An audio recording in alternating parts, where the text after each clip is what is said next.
네, 오늘은 마가복음 서론에 대해서 같이 한번 나눠보겠습니다. 어, 여러분, 저자는 누구냐면요, 마가 요한입니다. 그러니까 이름이 비슷하죠. 요한복음 쓰는 요한도 있지만 마가 요한. 누구냐면 마리아의 아들입니다. 우리 사도행전 12장 12절에 보면 마가라는 요한의 어머니 마리아 집에 가니 여러 사람이 거기서 모여 기도하고 있더라. 우리 마가의 다락방 뭐 이런 얘기 들어봤을 거예요. 그러니까 많은 사람들이 모일 수 있는 사도행전 2장에 보면 그 오순절날 성령이 오실 때 보면 120명의 성도들이 함께 모일 정도로 그 집이 컸어요. 컸습니다. 제가 이 설교 끝나고 그 서론은 제가 올려드릴게요. 안 써도 됩니다, 여러분. 자, 뭐 은혜 받은 게 쓰면 괜찮지만 뭐 내용은 안 써주셔도 돼요. 나눠드리겠습니다.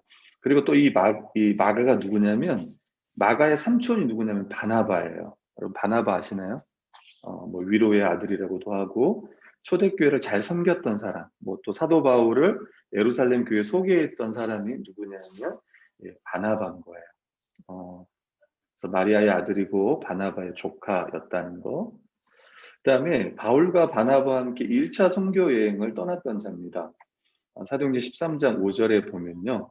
같이 1차 선교 여행을 떠났다가 도중에 밤빌리아 버가에서 예루살렘으로 갔어요. 왜 갔는지는 성경에서는 기록하고 있지는 않습니다.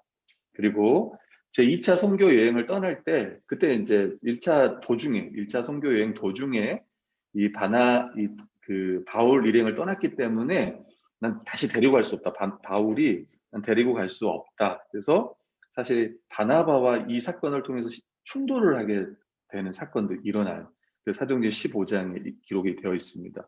그래서 마가는 그의 삼촌인 바나바와 함께 이 구브로에 가서 선교를 합니다. 그 다음에 이제 바울은 마게도냐에 가서 신라 아시죠, 여러분? 그 고조선 신라 뭐 이런 거 아니고 이름이 신라예요. 그래서 신라와 함께 가서 2차 선교 여행을 합니다. 사도행전 15장 38, 39절에 보면 이렇게 적혀 있습니다. 바울은 밤빌리아에서 자기를 떠나 함께 일하러 가지 아니한 이 요한 마가를 데리고 가는 것이 옳지 않다 하여 서로 심히 다투어 피차 갈라서니 바나바는 마가를 데리고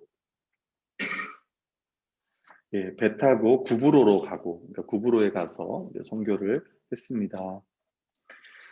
세 번째 보시면 이 마가는 바울의 말년에 그의 신실한 동역자로서 이 사도 바울이 마가를 이야기해요.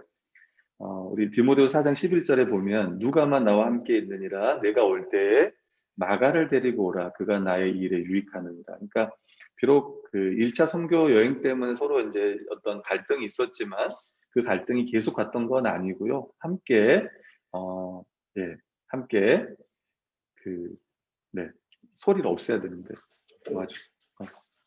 네네. 그래서 말년에 보면은 이 선교에 유익했던 사람이라고 이 바울이 마가에 대해서 소개하는 거예요. 그러니까 어떻게 보면 우리도 보면 하나님 일을 하다 보면 어떤 갈등이 있는 것 같아요. 그렇다고 해서 뭐 사역을 중단했던 것도 아니고 서로 열심히 하다가 또 나중에 또 화해하고 이랬던 모습들을 볼 수 있습니다.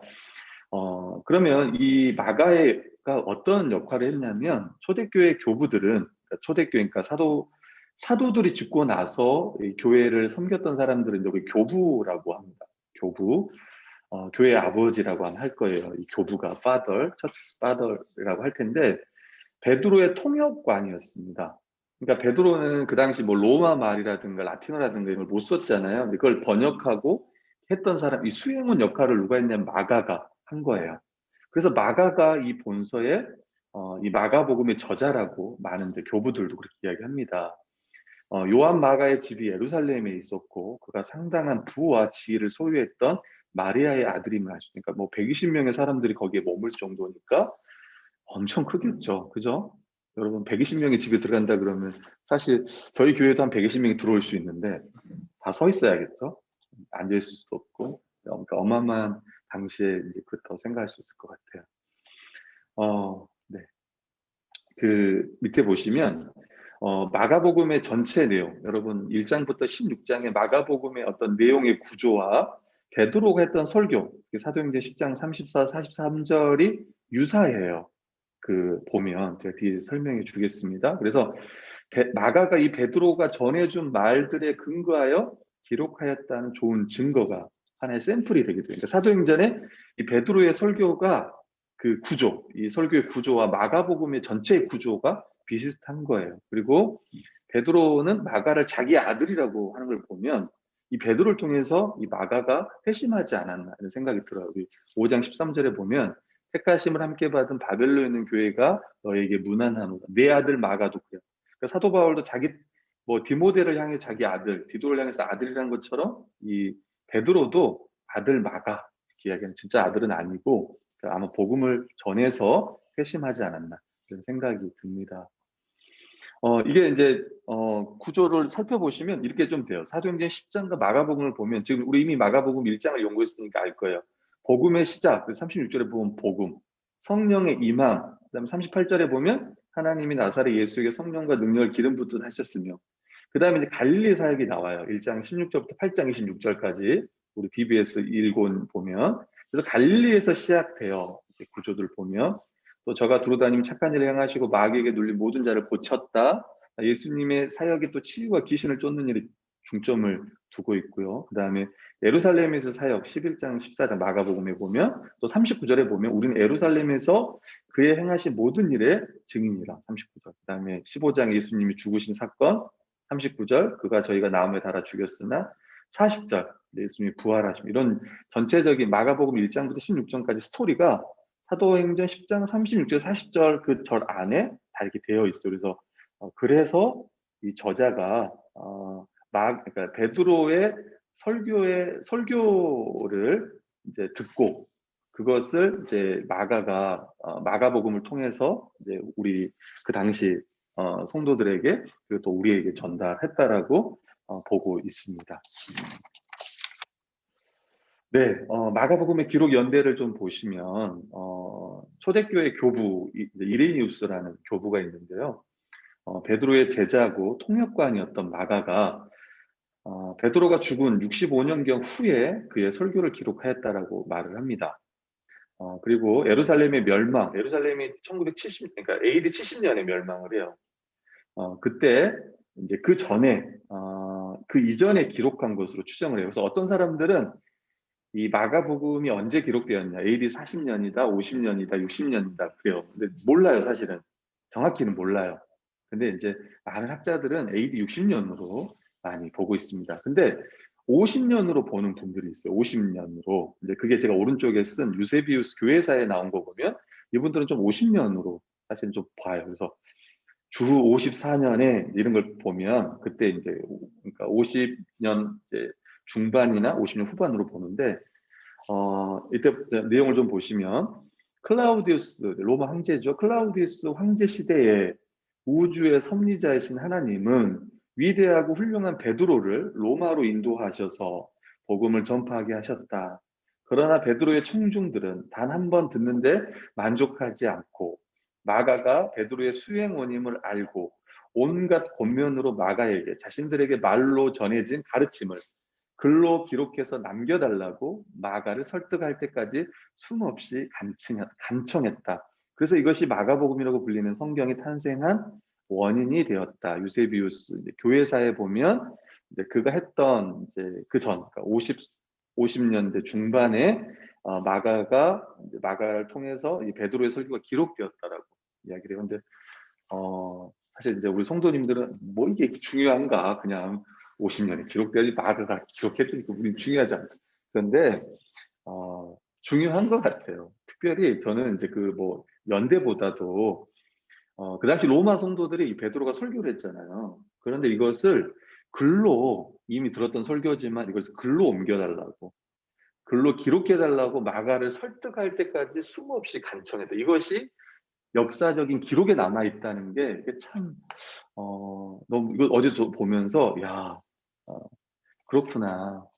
어떻게 마가복음을 왜 썼는지 정확히 알 수 없지만 기독교 역사 안에서는 이렇게 기록을 하고 있습니다. 그래서 저희 뭐 조선 역사도 그렇고 그 전의 역사들도 기록에 남아 있기 때문에 우리가 알 수 있잖아요. 교회 역사도 마찬가지 같아요.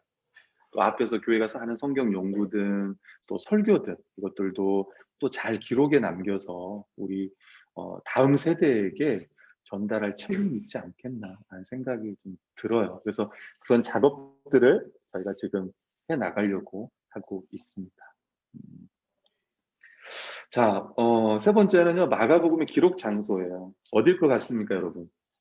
음, 우리 하람 형제님 어딜 것 같아요? 마가복음의 기록 장소.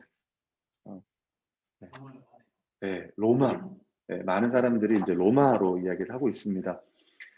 초대교회 교부였던 이레니우스, 클레멘트, 또 클레멘스라고 하는데요. 이제 이분들도 이 본서의 기록 장소가 로마라고 다, 그러니까 가장 이제 사도들과 가까웠던 시대에 사도 죽고 나서 활동했던 사람들, 100년 후에 활동했던 사람들, 이런 분들인데, 이런 분들은 다 로마로 이야기를 합니다. 왜냐면 이제 이걸 이제 구전 원승이라고 할까, 들었을 거 아니에요, 100년 전에. 우리도 뭐 할아버지 통해서 고조 할아버지 이야기 듣잖아요. 저희 할아버지도 항상 저한테 중조 할아버지 닮았다고 이야기하셨는데, 중조 할아버지 키가 크셨다고요. 저는 할아버지 한 번 본 적도 없잖아요. 또 이제 노름해가지고 저희 집을 다 이제 어렵게 만드신 분이신데, 아무튼 외모는 제가 닮았다고 하시더라고요. 저도 그걸 들었으니까 알지. 마찬가지로 교부들도 당시에 했던 이제 그 믿음의 선배들 통해서 이제 그런 이야기들 구전을 통해서 구전으로 전해 들었겠죠. 자, 위에 교부들은 마가복음이 기록한 것과 사도 베드로는 밀접한 관계가 있다고 말했습니다. 왜냐하면 베드로는 말년에 로마에 있었고요. 로마에서 순교당했을 거라고 이제 역사적으로 신빙성이 높습니다. 그래서 베드로는 거꾸로 십자가에 죽었다라고 이제 그 순교 역사에 그렇게 기록이 되어 있습니다. 내가 어떻게 주님처럼 죽을 수 있겠는가? 그래서 거꾸로 달려서 죽었다라고 합니다. 이 로마에서. 성경도 그 당시에 마가가 로마에 있었고 베드로와 서로 밀접한 관계가 있었음을 증거해줘요. 그게 4장 11절, 베드로전서 5장 13절에 기록이 되어 있습니다. 또 사도 교부 문서인 클레멘트 15장 2절과 그다음에 헬마스의 목자서, 전 잘 모르는 이런 책들 가운데 이제 그런 부분 인용이 됐대요. 이제 이거 다 로마와 관련이 있다고 하고요. 마가복음이 기록될 당시 바울이 마가를 로마로 불렀고 또 마가가 베드로와 함께 로마에 있었다라고 역사가들이 이야기를 하고 있습니다. 이 마가복음의 수신자, 그러면 누가 이걸 보느냐? 그러니까 아무래도 이제 로마에 있었으니까 그 로마 이제 성도들이겠죠. 그래서 1장에 보면 요단강을 잘 설명해주고 7장에 유대인의 정결법과 고르반을 설명한 거 보면 이 유대 출신이고 유대인이면서 이것도 잘 알았던 사람이고 굳이 뭐 자기들한테 이거 설명할 필요 없잖아요. 자기 그 유대인들이 썼다 그러면. 그러니까 이방인들을 위해서 썼다는 걸 좀 알 수 있고요. 또 로마 교회와 이방 그리스도인들에 대해 특별한 시각을 가지고 복음서를 기록했다는 걸 알 수 있습니다. 복음서 기록 기자들 중에 오직 마가만이 이 시몬이 알렉산더와 루포의 아버지임을 기술해요. 그 마가복음 15장 21절에 보면 마침 알렉산더와 루포의 아버지인 구레네 사람 시몬이 시골로 와서 지나가는데 그들이 그를 억지로 가게 하여 예수의 십자가를 지우고, 그러니까 예수님의 십자가를 지고 갔던 사람이 있습니다. 시몬이잖아요. 근데 이 시몬이 누구냐면 알렉산더 루포의 아버지예요. 그래서 로마서 16장 13절을 또 보면 밑에 보시지만 택하심을 입은 루포와 그의 어머니에게 무난하라, 이런 표현들을 보면서 그러니까 로마 사람들이 루포에 대해서 잘 알고 있었다, 이렇게 좀 볼 수 있는 거죠. 그래서 로마 이방인들을 위해서 이 마가복음을 썼다, 이렇게 알 수 있고, 실제로 세 번째 보시면 특별히 바울이 안부를 전할 만큼 이 로마 교회에서도 유력한 인물이었다라고 우리가 보는 게 맞을 것 같습니다. 그리고 본서의 라틴어에서 유래한 말들이 많이 나타나는데 이러한 맥락에서 파악할 수 있는데요. 여러분, 한 가난한 과부는 와서 두 렙돈, 곧 한 고두란트를 넣었다고. 예수님이 성전에 있을 때 한 여자가 와서 두 렙돈을 집어넣었어요. 그때 예수님 뭐라고 했냐면 다른 어떤 사람보다 이 여인이 생활비 전부를 넣었다라고 이야기를 하는데, 그게 우리 돈으로 하면 얼마냐면 1,000원입니다. 그러니까 한 고두란트가 1,000원이에요. 근데 이 고두란토가 로마 화폐의 최소 단위라고 이야기를 해요. 그러니까 이런 걸 통해서 로마 사람들을 위해서 쓰여졌구나 우리가 이렇게 알 수 있는 겁니다. 박해와 순교는 마가가 특별히 관심을 기울이고 있는 주제인데 이것은 특별히 로마 교회 성도들이 직면한 상황입니다. 왜 마가복음을 썼을까? 목적이 있을 거 아닙니까? 그냥 예수님의 이 이야기를 하고 싶어 썼을까? 그런 면도 있겠지만 그 당시 이 청중들이 당하고 있는 그 상황들을 그 상황들 때문에 이걸 쓴 거예요. 우리 마가복음 설교 본문인데요. 예수님께서 말한 거예요. 여러분 마가복음은 그 마가복음 주제가 뭘까요, 여러분? 마가복음 주제는 1장 1절이에요. 하나님의 아들 복음의 시작이라. 그죠? 영어로 하면 어떻게 될까요? 복음의 시작, beginning of gospel. 그다음에 이제 쭉 나오겠죠. 그래서 그 하나님의 아들이 누구냐예요, 여러분. 마가복음은 그 하나님의 아들이 누군지를 설명하는데 뒤에도 제가 설명하지만 결국은 제자들에게 물어요. 이 34절 앞에 보면 27절부터 물어요, 제자들한테. 너희는 나를 누구라고 하느냐라고 묻습니다. 그때 시몬 베드로가 뭐라 그래요? 주는 그리스도시요 살아계신 하나님의 아들입니다 할 때 이제 뭐 원어에는 주가 없대요. 당신은 그리스도시요 메시아시요 하나님의 아들입니다라는 고백이에요. 그러니까 하나님의 아들, 복음의 시작이라고 말하는. 그래서 그 하나님의 아들이 누구냐고 이야기를 하냐면 이렇게 물어요. 예수님이 뭐라 그러냐면 그래 잘 말했다라고 이야기를 합니다. 그리고 내가 십자가에 죽고 내가 3일 만에 다시 살아날 거야. 인자가 고난을 받을 거야. 사람들이 나를 십자가에 나 이방인들에게 내어주고 나는 십자가에 죽을 거야. 그러니까 그거예요. 결론은 뭐예요? 그 하나님의 아들은 어떤 메시아입니까? 예, 고난을 받는 십자가에 죽으시는 메시아라는 거예요. 다시 이야기하면 그 당시 이 로마 황제 네로가 65년 AD 65년경에 예수님 믿는 사람을 다 핍박하고 죽이는 상황 가운데 있습니다. 그래서 우리가 이제 60년대 한 중반으로 이 마가복음이 쓰여졌다고 얘기하는 그 이유가 로마 교회 성도들이 이 네로에 의해서 박해를 받는 상황인 거예요.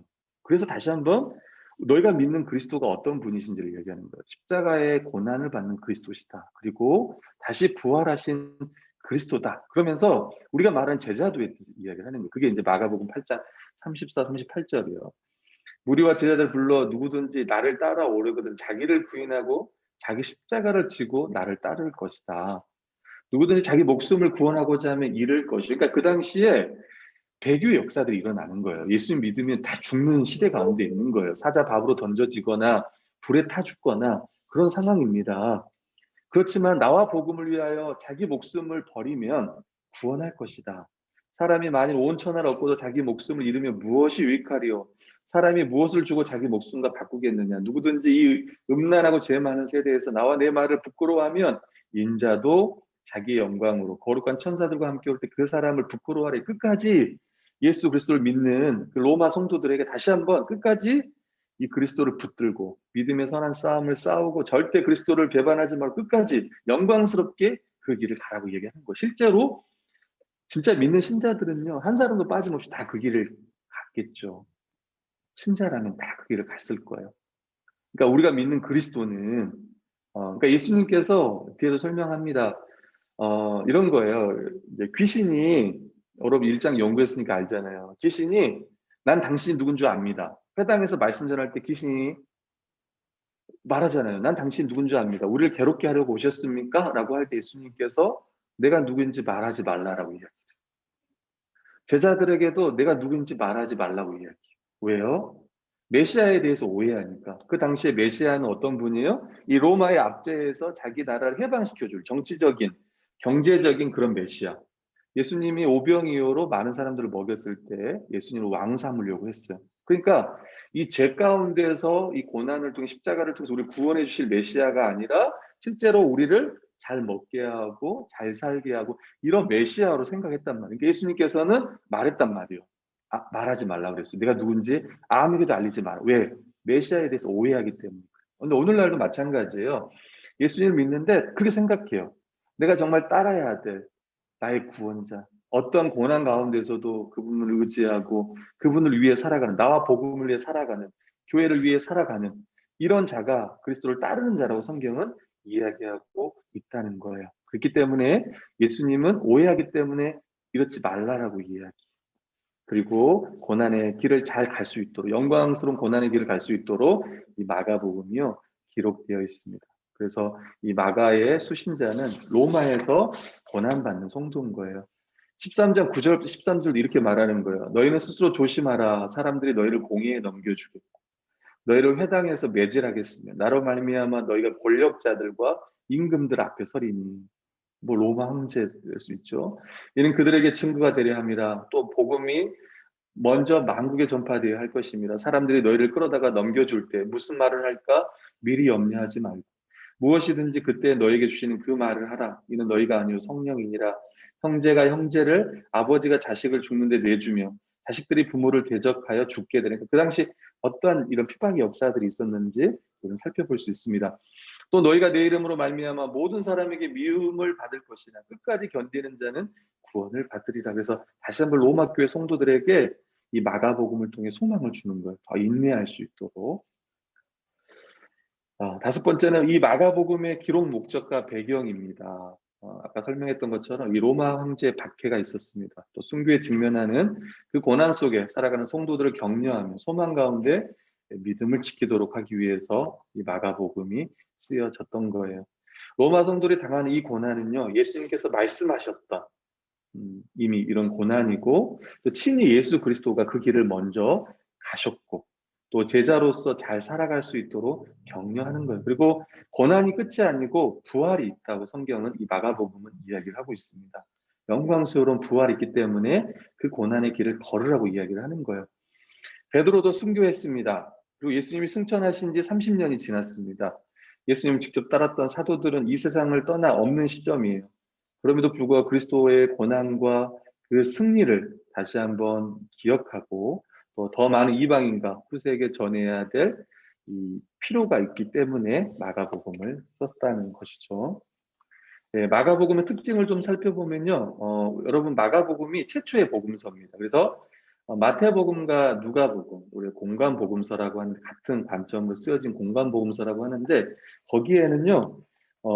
이 마가복음 걸 다 인용했어요. 예를 들면 마가복음이 총 몇 절이냐면 661절이래요. 다 외우셨어요? 661절. 그 가운데 마태와 마가가 이 마태나 누가에 의해 인용되지 않는 구절이 31절 뿐이라고요. 그러면 다시 말하면 몇 절? 630절. 661절 가운데 630절을 인용했다는 거예요. 마태와 누가가. 그 다음에 직접 목격했던 자처럼 생생하게 이걸 기록하고 있어요. 예를 들면 예수님 배에서 주무시고 계신 이제 앞으로 사장에 가면 여러분 우리가 연구할 텐데 배에 자국이 있어요. 예수님이 막 제자들을 깨워요. 예수님 우리 죽게 생겼습니다. 그때 그 표현들이 아주 생생하게 기록이 되어 있어요. 그리고 예수님이 꾸짖으니까 바다가 잠잠하여졌더라. 저가 누기에 바람과 바다가 순종하는 거 이런 것처럼 생생하게 묘사하고 있습니다. 그리고 이 말씀을 예수님의 말씀을요 아람어로 기록했는데 아람어 중에 뭐가 있냐면 여러분 달리다고 소녀여 일어나라 야이로의 딸에게 소녀야 일어나라 이거 달리다고 열려라 예바다 하나님께 기도할 때 아바 아버지 할 때도 다 아람어인데요. 이게 이제 기록이 되었다고 합니다. 그리고 네 번째로는 그리고와 곧이라는 단어가 많이 쓰이는데 특별히 이 곧이라는 단어가 많이 쓰여 있어요. 41회가 쓰여 있는데 이걸 많이 이제 곧 예수님께서 말씀하시니 예, 곧 나았어요. 곧 귀신이 떠나고 곧 따르고 이 곧이라는 걸 통해서 어떤 생동감들을 더 보여주고 있습니다. 그러니까 독자들 앞에서 보는 앞에서 이것들이 발생한 듯한 효과를 준다고 합니다. 네, 다섯 번째는요. 예수님이 이적 기사에 관심을 보이고 있습니다. 마가복음에는 예수님의 비유가 5개 정도가 등장한다고 하는데 예수님의 이적 본문은 그거에 비해 예수님의 이적 본문은 18개가 등장한다고 해요. 그래서 비유보다는 특별히 이적, 기적 이런 것들이 많이 등장하고 있습니다. 그리고 여섯 번째는 예수님의 고난이 많이 강조되어 있어요. 그다음에 이제 예루살렘 예루살렘에 들어가 11장부터 16장까지 15장까지는 예수님의 고난에 대해서 많이 강조하고 있고 자신의 순환을 3번이나 8장, 9장, 10장을 통해서 예고하시고 예루살렘 입성 11장 또 체포 14장 그다음에 15장에 보면 빌라도의 신문과 처형 이런 것들이 예수님의 고난에 많은 초점을 보이고 있습니다. 그러니까 다시 말하면 그 당시에 이 로마 교회 성도들이 당하는 이 고난에 초점이 있기 때문에 더 그렇다고 볼 수 있을 것 같아요. 그리고 7장은요 급작스럽게 종결을 맺고 있어요. 원래는 뒤에 예수님 부활하고 나서의 그 부분은 이제 부록이라고도 이야기를 하고요. 어떤 사람들은 이제 나중에 이게 첨부됐다라고도 이야기를 합니다. 그래서 우리는 그걸 똑같이 성경으로 보고 있는데 왜 그럼 종결이 됐을까 했을 때 아마 마가는 이제 그걸 의도했던 것 같아요. 뭐냐면 마가가 살아있을 당시에는 예수님 부활을 목격했던 사람들이 있었죠. 있었던 것보다도 부활했던 것들을 예수님의 부활을 보고 이 목격담들을 많이 들었던 사람들이 살아있었을 겁니다. 그들을 통해서 실제적으로 들으라고 증인들을 통해서 생생하게 전달되는 그 부활의 메시지를 들으라고 아마 여기서 종결하지 않았나라고 학자들은 이야기를 하고 있습니다. 마가복음의 주제는요, 크게 크게 두 가지인데요. 첫 번째가 이제 그리스도, 누구신지, 예수님이 누구신지에 대한 이제 복음서는 다 그렇죠. 예수님이 어떤 분이신지, 어떤 일을 하셨는지, 그래서 하나님의 아들로 소개하고 있습니다. 그리고 이 하나님의 아들이라는 것을 예수님 그 하나님을 통해서 내 사랑하는 아들이요, 내 기뻐하는 자라고 하나님 확증도 있으셨고. 또 그다음에 9장에도 보면 변화선 사건에도 보면 그 이야기가 나와요. 마지막 이 백부장이 예수님이 죽은 그 십자가에 죽은 것을 보면 진실로 하나님의 아들이었소이다라고 고백하는 장면들이 있어요. 그래서 그분이 하나님의 아들이신 것을 드러내고요. 또 그리스도라는 칭호가 7회가 나와요.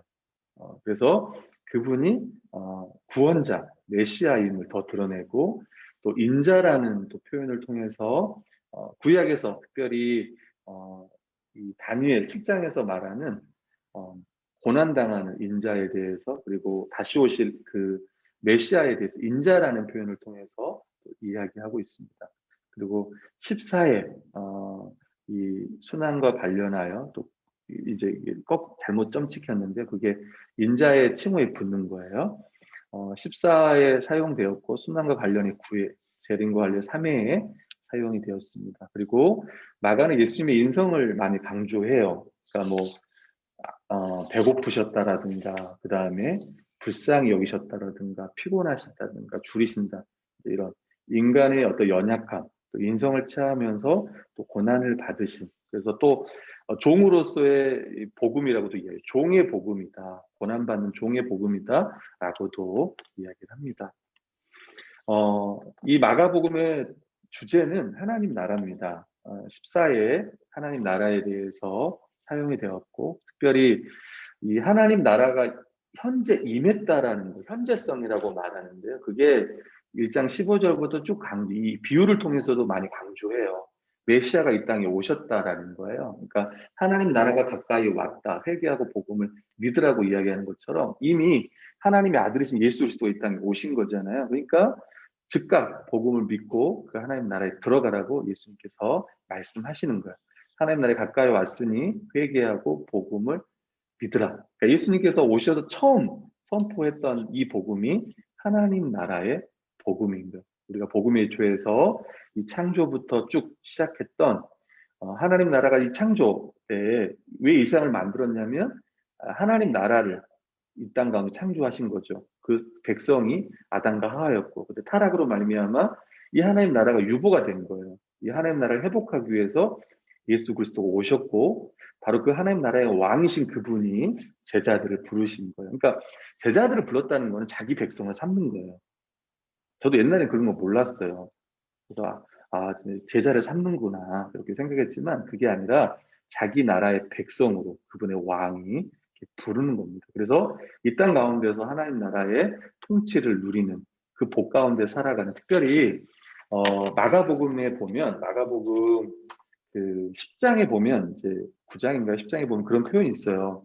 그 당시에 엄청난 핍박이 이제 이 로마 가운데 있잖아요. 실제로 아까 막 읽었던 것 13장에 읽었던 것처럼 이제 부모가 내 자식이 예수님 믿어요 하고 고발하기도 하고 내 부모가 예수님 믿어요 고발하기도 하고 서로 그리고 이미 예수님 믿는 사람들 그 모든 재산과 이 모든 이 누리고 있던 지위와 특권을 다 빼앗기는 거예요. 그런 상황들 실제로 그 안에 일어나는 거예요. 근데 뭐라고 그 마가복음 이야기하냐면 그렇게 이야기해요. 현세에서 그런 고난을 받을 거다. 그러면서 또 뭘 이야기하냐면 현세에서 그 복을 받을 건데 부모를 100배나 받고 형제를 100배나 받고 이런 표현을 써요. 그러니까 여기서 말하는 그 100배가 뭐냐면 다 교회라는 거예요. 그러니까 어려움을 당하지만 실제 교회 안에서 믿음의 형제 자매들을 특히 이제 나이 드신 분들은 부모가 될 거잖아요. 그래서 그런 분들이 100분, 엄마도 100명, 아빠도 100명, 형제들 자매들도 100명. 그래서 교회를 통한 그 복을 이야기를 합니다. 그래서 이 고난 가운데 특별히 그 당시 로마 교회 성도들도 그 어떻게 이 고난들을 이겨냈냐면 뭐 어떤 분들은 이제 개인적으로 이겨내는 분도 있었겠지만 다 이 교회를 통해서 다 이겨내요. 함께 이겨내요. 심지어 저도 이제 역사가에 의해 듣긴 했는데 기록에 의해서 듣긴 했는데 예를 들면은 이제 로마 사람들이 어떻게 죽이냐면 여러분 뭐 사자밥으로도 죽이고 여러 가지가 있는데 하나는 묶어놔요. 사람을 그 나무 위에. 그리고 불로 태워서 죽여요. 불로 태워서. 근데 그 사람들이 서로 이제 예수 그리스도를 부인하지 않고 서로 이렇게 고개를 이렇게 끄덕이면서 말을 못할 수 있잖아요. 고개를 끄덕이면서 이렇게 서로 끝까지 그 서로 믿음을 지켜가면서 이렇게 하면서 불에 타 죽어요. 그게 이제 기록에 남아 있습니다. 그러니까 어, 함께 성도들이 이 고난을 이겨내면서 끝까지 이제 믿음을 지키는 모습들을 살펴볼 수 있는 거예요. 그러니까 이 하나님의 백성들이 하나님 나라에 들어온 자들이 그 고난을 함께 이겨내는 것들을 살펴볼 수 있습니다. 그리고 이 하나님의 나라는 아까 읽었던 것처럼 회개할 때 들어가요. 회개한다. 그러니까 자신이 주가 돼서 살아가는 거기서 돌이켜서 오직 예수 그리스도가 주이심을 고백하고 함께 자기 것을 내어주며 희생하며 살아가는 그 모습들을 우리가 살펴볼 수 있습니다. 네, 이제 거의 설교가 다 끝났습니다. 마가복음의 구조는 크게 세 가지입니다. 뒤에서 살펴봤던 것처럼요. 1장 1절부터 8장 26절까지는 갈릴리에서의 사역을 다뤄요. 예수님의 어떤 치유 사역과 병 고치는 사역, 가르치는 사역, 복음 전하는 사역이 있고요. 8장 27절부터 10장 52절까지 예루살렘으로 가는 그 길에서 예수님이 제자도를 가르쳐요. 여러분 잘 아는 말씀 있을 거예요. 높고자 하는 자는 낮아지고 가장 낮은 자리에 섬기는 자가 가장 큰 자다. 이런 가르침이 여기에 있습니다. 예루살렘으로 가는 그 여정, 호도스 본문, 길 위에서라는 본문인데 예루살렘 가는 여정 가운데 제자들에게 진짜 이 땅의 제자도가 뭔지 그리고 10장 45절에 보면 인자가 온 것은 섬김을 받으려 함이 아니요 섬기려 하고 자기를 많은 사람을 위해 대속물로 내어준다라는 그 말씀이 있습니다. 그리고 11장 1절부터 16장 20절까지 이제 예루살렘에서 거기 입성하시고 실제로 고난 당하시고 십자가에 죽으시고 부활하시는 내용. 그러니까 지리적으로 크게 이 세 개로 볼 수 있습니다. 더 자세한 이 본문 개요는 제가 오늘 설교 마치고 단톡방에 올려드리겠습니다. 네, 이제 저희가 이미 마가복음을 좀 시작을 했습니다.